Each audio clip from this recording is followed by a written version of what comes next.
عاوتاني كيعاودها هاد المرة، وهاد المرة تزاد حاجة أخرى هي العالم ديال العراق. كما كتعرفوا اخوتي اللي طاح بالتفاعل ولا ما عندهم شغل ولا أي حاجة، خرج شد بريكا وحرك الحرية، صافي هادشي اللي بنبقاو حنا مقابلين دابا. واش عندكم شي عقل ولا ما تكسبوش؟ الله يهديكم هاد الناس، ديروا عقلكم شوية، الفلوس راه تخرج عليكم. في الصورة سلوان موميكا وسلوان نجم متجهين إلى مكان التجمع هنا.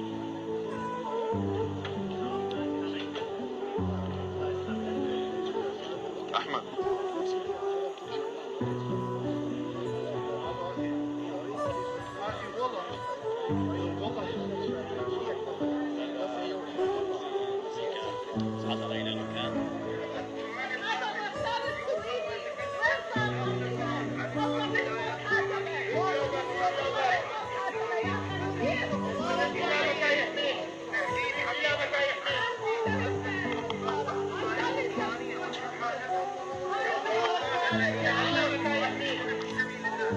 بدأ الآن تجمع حرق نسخة من المصحف والعلم العراقي أمام السفارة العراقية في ستوكهولم.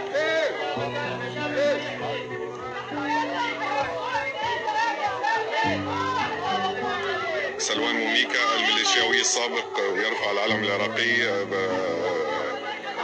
تهيئا لأنه سيقوم بحرقه ويقوم بمسح حذائه بالعلم العراقي ويدوس على المصحف.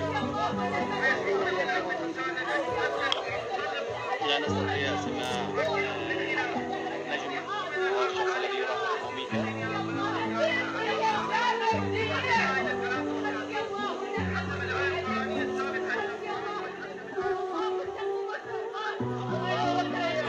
سلوان موميكا الميليشياوي السابق في العراق وقائد الحزب السرياني في الموصل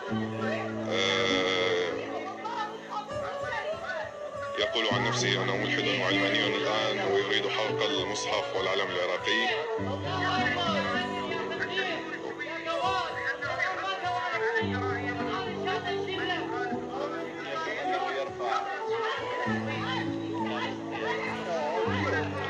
الصورة ليست واضحة جدا، ولكن يبدو أن سلوان موميكا يرفع صورة الصدر وخامنئي وينوي إحراقهما أيضا ويقوم بمسح حذائه بهما.